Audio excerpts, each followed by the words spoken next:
오늘 새벽기도 함께 하신 우리 성도님들 환영합니다. 우리 찬송가 461장으로 하나님 앞에 영광 돌려드리겠습니다.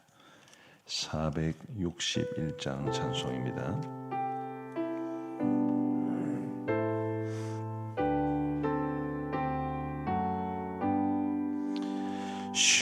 십자가를 칠 수 있나 주가 물어보실 때 죽기까지 따르오리. 성도 대답하였다.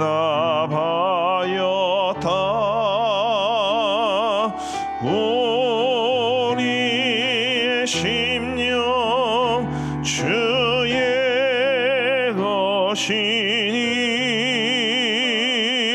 주님의 형상 만드소서. 주인 너 따라 살아갈 동안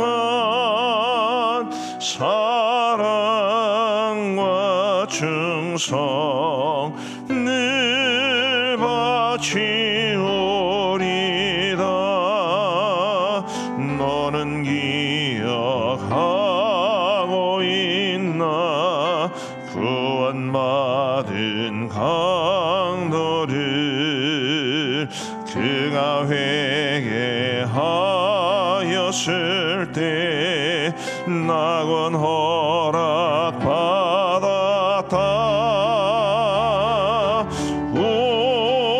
우리의 심령 주의 것이니 주님의 형상 만드소서.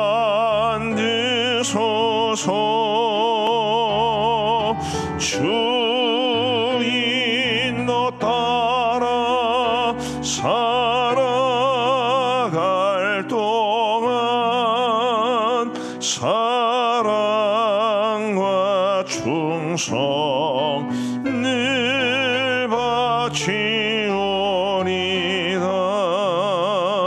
걱정 근심 모든 은을 너를 눌러 덮을 때 주께 내 영 맡기겠나. 최후 승리 믿으며 우리의 심령 주의 것이니 주님의 형상 만드소서. 주인 너 따라 살아갈 동안 사랑과 충성 늘 바치오리다. 이런 일 다 할 수 있나 주가 물어보실 때 용감한 자 선뜻 대답하리라.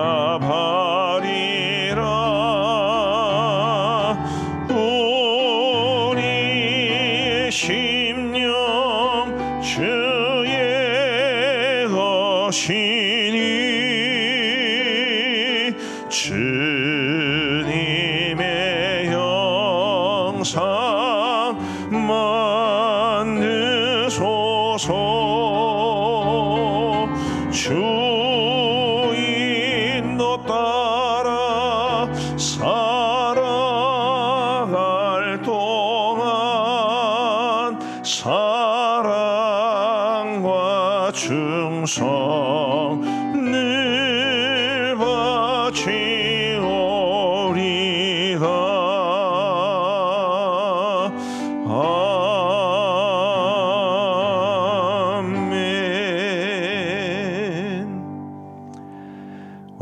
함께 주시는 말씀은 로마서 8장 말씀입니다. 로마서 8장 12절부터 17절까지의 말씀을 우리 교독하시겠습니다. 로마서 8장 12절부터 17절, 제가 먼저 12절을 읽겠습니다. 그러므로 형제들아, 우리가 빚진 자로 돼 육신에게 져서 육신대로 살 것이 아니니라. 너희가 육신대로 살면 반드시 죽을 것이로되 영으로서 몸의 행실을 죽이면 살리니, 무릇 하나님의 영으로 인도함을 받는 사람은 곧 하나님의 아들이라. 너희는 다시 무서워하는 종의 영을 받지 아니하고 양자의 영을 받았으므로 우리가 아빠 아버지라고 부르짖느니라. 성령이 친히 우리의 영과 더불어 우리가 하나님의 자녀인 것을 증언하시나니, 자녀이면 또한 상속자 곧 하나님의 상속자요 그리스도와 함께한 상속자니, 우리가 그와 함께 영광을 받기 위하여 고난도 함께 받아야 할 것이니라. 아멘. 어떤 표현을 사용하는가라는 것은 생각보다 굉장히 중요합니다. 그 단어 선택에 아주 깊은 의미가 담겨 있는 경우가 많기 때문입니다. 오늘 본문에는 17절 말씀해 보시면, 자녀이면 또한 상속자 곧 하나님의 상속자요 그리스도와 함께한 상속자니, 이렇게 말씀하고 있는데, 우리가 하나님의 자녀가 되었다라는 것이 곧 하나님의 상속자가 되었다, 이 표현을 쓰는 이유가 뭐겠습니까?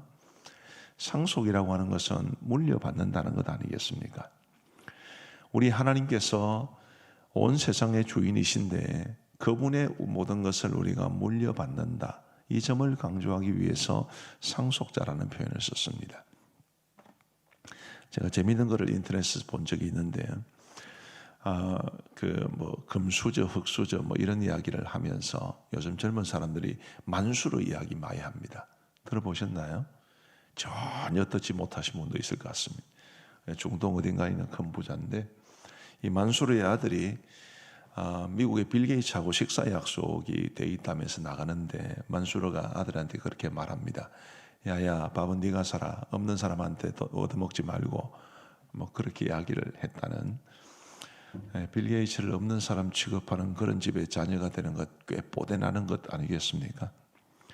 근데 사람들 중에서도 이 세상에서 그렇게 많은 재산을 가진 사람의 자녀로 살아가는 것이 정말 많은 사람들에게 부러움의 대상이 될 텐데, 우리가 하나님의 상속자랍니다. 알고 계셨습니까? 만유를 유업으로 물려받을, 우리 통장에는 별로 잔고가 없고 우리 카드도 한도가 그렇게 많지 않아도 우리 하나님께서 가지신 모든 것을 우리가 상속받을 때가 올 겁니다. 지금도 우리는 그런 하나님의 은혜, 또 하나님이 가지신 것을 일부 누리고 있지요. 저와 여러분들이 우리가 구원받은 하나님의 자녀로 이 땅을 살아가는 것이 얼마나 놀라운 일인지를 우리가 깨달아 알 수 있게 되기를 간절히 바랍니다. 제가 예전에 가지고 있던 책 중에, 지금은 그 책을 못 찾겠더라고요. 예전에 가지고 있던 책 중에 이런 제목이 있었습니다. 사과 맛을 어떻게 설명할까요? 전도에 관한 책이었는데, 사과를 한 번도 맛보지 못한 사람에게 사과를 어떻게 설명할 수 있을까? 사과 맛을 설명할 수 있겠습니까? 눈을 한 번도 보지 못한 사람에게 눈을 설명할 수 있겠습니까? 말로 부분적으로 설명할 수 있지만 다는 설명이 안 되죠. 저는 믿음도 그렇다고 생각을 합니다. 이를테면 우리가 하나님의 상속자다라는 이것이 얼마나 큰 의미가 있는지를 우리가 말로 다 설명 못합니다. 우리가 경험해 봐야 되죠. 사과 맛을 설명해 주는 제일 좋은 방식은 사과를 그냥 한 입 배물게 해주면 됩니다. 눈을 한 번도 보지 못한 사람에게 눈을 설명하는 것은 그냥 눈을 한번 경험하게 해주면 됩니다.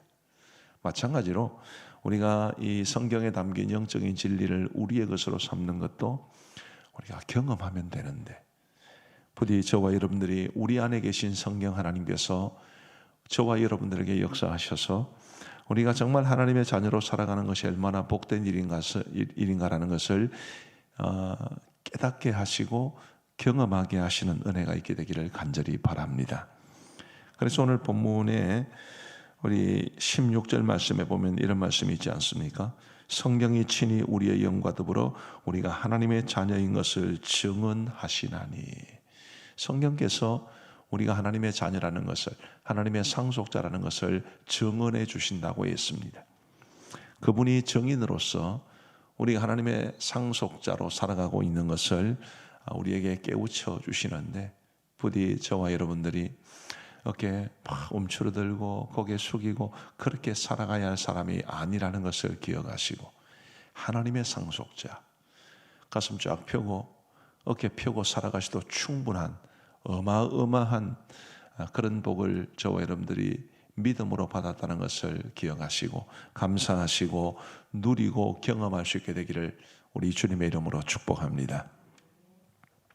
17절을 다시 한번 보시면, 자녀이면 또한 상속자 곧 하나님의 상속자요 그리스도와 함께한 상속자니 우리가 그와 함께 영광을 받기 위하여 고난도 함께 받아야 할 것이니라, 이렇게 말씀하고 있습니다. 하나님의 상속자이기 때문에 우리가 어마어마한 영광을 누리게 될 텐데, 지금도 일부를 누리고 있는데 영광만이 아니라 고난도 함께 받아야 한다라고 말해 줍니다. 무슨 의미일까요? 이제 12절로 돌아갑니다. 제일 앞부분, 오늘 첫 구절이었죠. 그러므로 형제들아, 우리가 빚진 자로 돼 육신에게 져서 육신대로 살 것이 아니니라.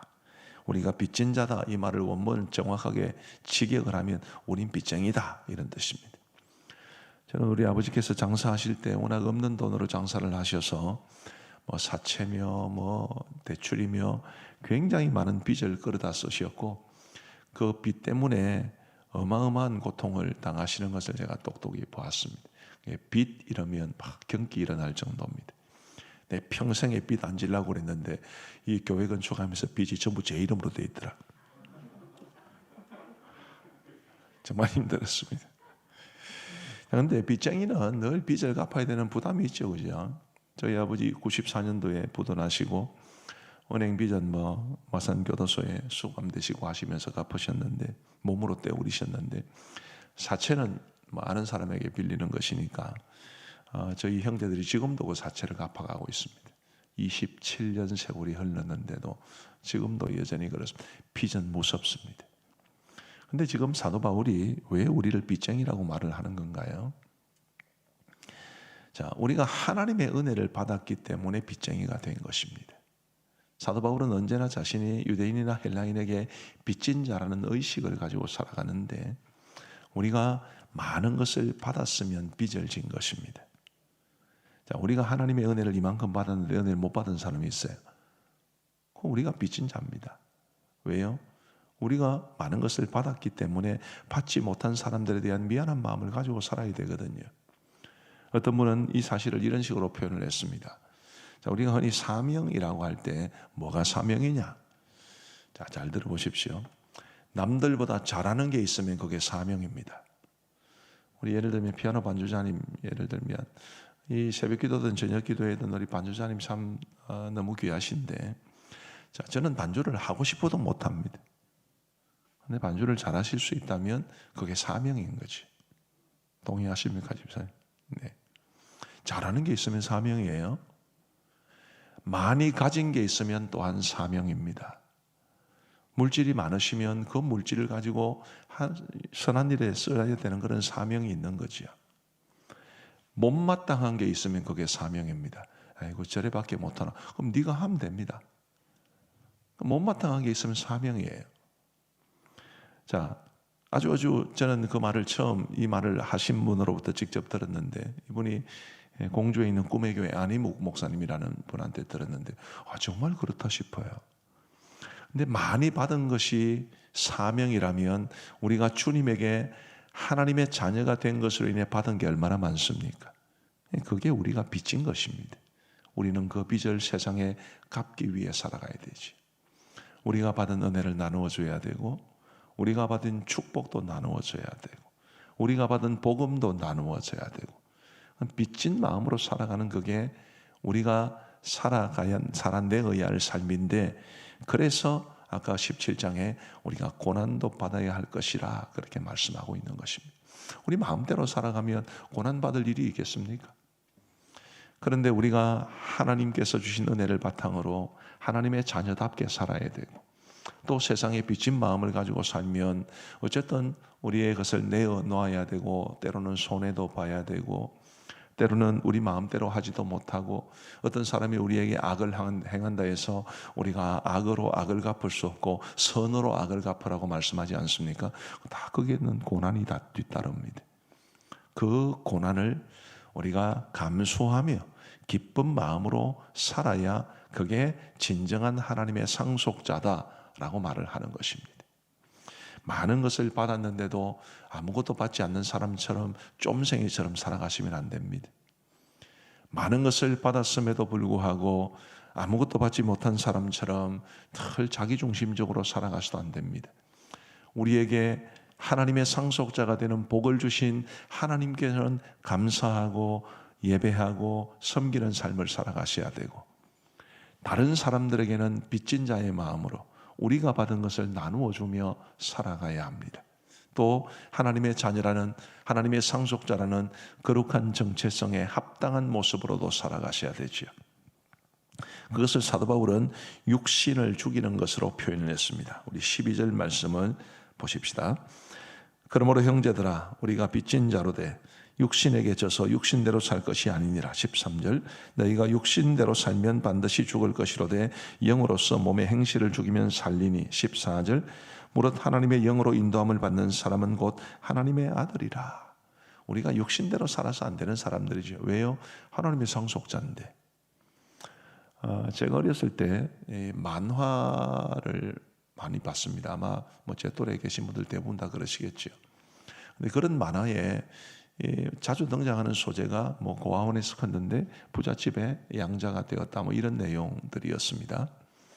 근데 고아원에 살다가 부잣집의 양자가 되면 그 부잣집의 가풍을 따라야 되지 않나요? 양자는 되었는데 지 맘대로 살면 곤란합니다. 맞죠, 그죠? 양자가 되었는데도 그 가풍을 따르지 못하고 가훈을 따르지 못하고 지 맘대로 살면 그거는 아주 안 좋은 모습이지. 우리가 하나님의 자녀로 입양이 되었다면, 양자가 되었다면 하나님 집안의 가풍을 따라 살아가야 됩니다. 동의가 되시나요? 그렇게 살아야 됩니다. 우리는 하나님의 자녀가 되었는데, 우리가 하나님의 자녀가 되었기 때문에 우리가 여전히 욕심 가운데 살면 하나님의 얼굴에 먹칠을 하는 것이 되기 때문에 우리가 정말 하나님이 원하시는 대로 살아가야 하는데, 그것도 역시 빚진 자라는 말에 들어가 있는 말입니다. 그렇게 살아가려면 힘이 듭니다. 앞집에 아줌마가 별것 아닌 가지고 떽떽거리 쌓아도 어째요? 우리는 당할 수밖에 없어요. 그렇지 않습니까? 똑같이 갚아줄 수 없습니다. 다 하나님의 자녀답게 살아야 되는 그 거룩한 부담이 우리를 빚쟁이로 만드는 것인데, 그런데 이게 부정적인 게 아니고 그게 우리가 하나님의 상속자가 되었기 때문에 빚어진 일이기 때문에 우리가 감사할 수 있게 되기를 간절히 바랍니다. 주의 이름으로 고난을 당할 때는 기뻐하고 감사하셔야 됩니다. 그게 우리로 하여금 우리가 살아내어야 할 삶을 힘차게 살아낼 수 있는 힘이 되기 때문입니다. 저와 여러분들이 하나님의 자녀요, 하나님의 상속자가 되었다는 이 엄청난 사실을 우선 깨닫고 경험하시면 좋겠고, 그리고 그처럼 놀라운 은혜를 받았기 때문에 우리는 빚쟁이다, 그런 생각을 가지고 살면 좋겠고, 우리가 하나님의 자녀요 상속자가 되었기 때문에 하나님 집안의 가풍을 따라 살아야 된다, 말씀을 따라 살아야 된다, 이 사실을 꼭 기억하시면 좋겠습니다. 우리 함께 기도하시겠습니다. 우리 말씀을 생각하시면서 우리 다 함께 기도하겠습니다. 자비하신 아버지 하나님, 감사합니다. 오늘 이 금요일 아침에도 저희들의 단잠을 깨우시고 우리 하나님 앞에 새벽 제단 쌓을 수 있도록 인도하여 주신 것을 진심으로 감사합니다. 자비하신 아버지 하나님, 우리를 하나님께서 한량없는 사랑과 이유를 알 수 없는 은혜로 하나님의 자녀가 되게 하시고 하나님의 상속자가 될 수 있는 이 엄청난 복을 누리게 하여 주시니 감사합니다. 아버지 하나님이여, 하나님의 자녀로 살아가는 것이 어떤 것인지, 하나님의 상속자가 되었다는 것이 무슨 의미인지를 우리 모두가 성령 안에서 경험하고 깨달으며 살아갈 수 있도록 인도하여 주옵소서. 아버지 하나님이여, 하나님의 자녀여 상속자가 되었음에도 불구하고 예전에 하나님을 알지 못했던 것처럼 째째하고 쪼잔하고 속 좁은 모습으로 살아가지 아니하도록 도와주시고, 마음을 넓히고 내가 하나님의 자녀인 것을 감사하고 하나님의 상속자인 것을 자랑스럽게 생각하며 믿음으로 살아갈 수 있도록 인도하여 주옵소서.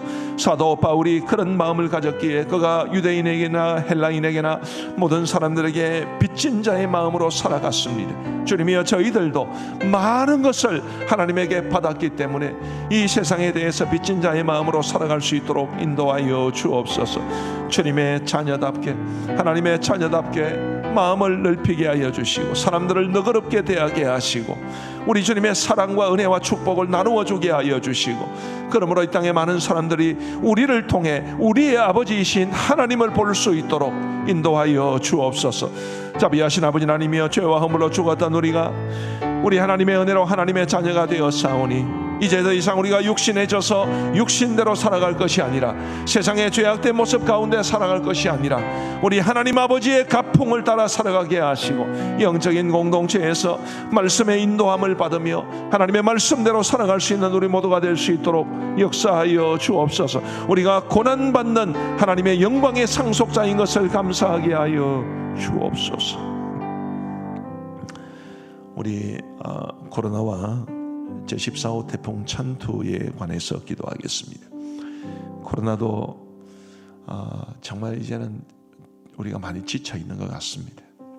그럼에도 불구하고 우리가 끊임없이 기도해야 되는데, 주님이 코로나 사태가 속히 진정되게 하시고 추석 명절 앞두고 있는데 이 추석 명절로 인해서 코로나가 더 심해지는 일이 없도록 도와주옵소서. 제14호 태풍 찬투가 오늘 아침 7시에 제주도의 가장 근접한 거리로 접근한다는 보도를 보았습니다. 이 태풍 찬투로 인한 피해가 최소화될 수 있도록 은혜를 베풀어 주옵소서. 우리 다 함께 기도하시겠습니다. 자비로우신 하나님 아버지, 코로나가 우리 곁을 이제 찾아오고 우리의 삶을 망쳐놓은 지가 벌써 1년하고도 건 9개월이 다 되어 갑니다. 자비하신 아버지 하나님, 힘들고 어려운 시기를 여전히 우리가 지나고 있사온데 아버지 하나님이여, 이 코로나 사태가 속히 진정될 수 있도록 인도하여 주시기를 간절히 원합니다. 생각해보면 감사할 것도 많은 것이, 그래도 우리 가음정교회 성도들 중에 누구도 코로나에 감염된 사람이 없고, 또 우리나라가 비교적 이 코로나 사태에 잘 대처함으로써 코로나 사태가 심한 나라들을 보면 그래도 우리가 참 감사한 땅에 살고 있다고 생각이 듭니다. 아버지 하나님, 그럼에도 불구하고 여전히 우리가 피부적으로 직면하고 있는, 혹은 우리의 마음에 근심이 되고 있는 이 상황을 바라보면서 지치고 힘든 가운데 있사오니 주님 긍휼히 여겨주시옵고 속히 코로나 사태가 끝날 수 있도록, 그리하여 우리가 일상의 삶을 회복할 수 있도록 인도하여 주옵소서. 자비하신 아버지 하나님이여, 제14호 태풍 찬투가 이제 오늘 아침 7시경 제주도 해안으로 가장 근접하게 됩니다. 아버지 하나님이여, 태풍 찬투의 피해가 최소화될 수 있도록 인도하시고, 특별히 우리 지역 우리 성도들이 이 어려움에서 주님이여 고통당하지 아니하도록 하나님이여 보호하여 주옵소서. 자비하신 아버지 하나님이여, 우리 아버지 하나님께서 우리 모든 성도들을 불꽃 같은 눈동자로 지켜주시고 어떤 모습 어떤 형편에 있든지 하나님의 은혜 가운데 살아갈 수 있도록 주님께서 함께하여 주시옵소서. 우리 하나님 아버지, 죄로 인해 하나님의 원수가 되었던 저희들이었습니다. 죄와 허물로 죽었던 인생이었습니다. 그러나 우리 아버지 하나님께서 말할 수 없는 은혜와 긍휼로 우리를 사랑해 주시고 그 사랑으로 우리를 구원하사 하나님 아버지의 자녀요 상속자가 되게 하여 주셨으니 감사합니다. 우리가 받은 이 구원의 가치를 깊이 깨달아갈 수 있도록 도와주시고, 우리가 하나님의 상속자가 되었다는 이것이 얼마나 놀라운 일인지를 우리 모두가 성령 안에서 깨달아갈 수 있도록 도와주셔서 하나님 앞에는 늘 감사하게 하시고, 우리 주변에 있는 사람들에게는 우리가 빚진 자의 마음으로 살아갈 수 있도록 인도하여 주옵소서. 자비하신 아버지 하나님, 하나님의 자녀가 되는 큰 복을 받았으니 우리 하나님의 아버지의 뜻을 따라 살아갈 수 있는 우리가 되게 하여 주옵소서.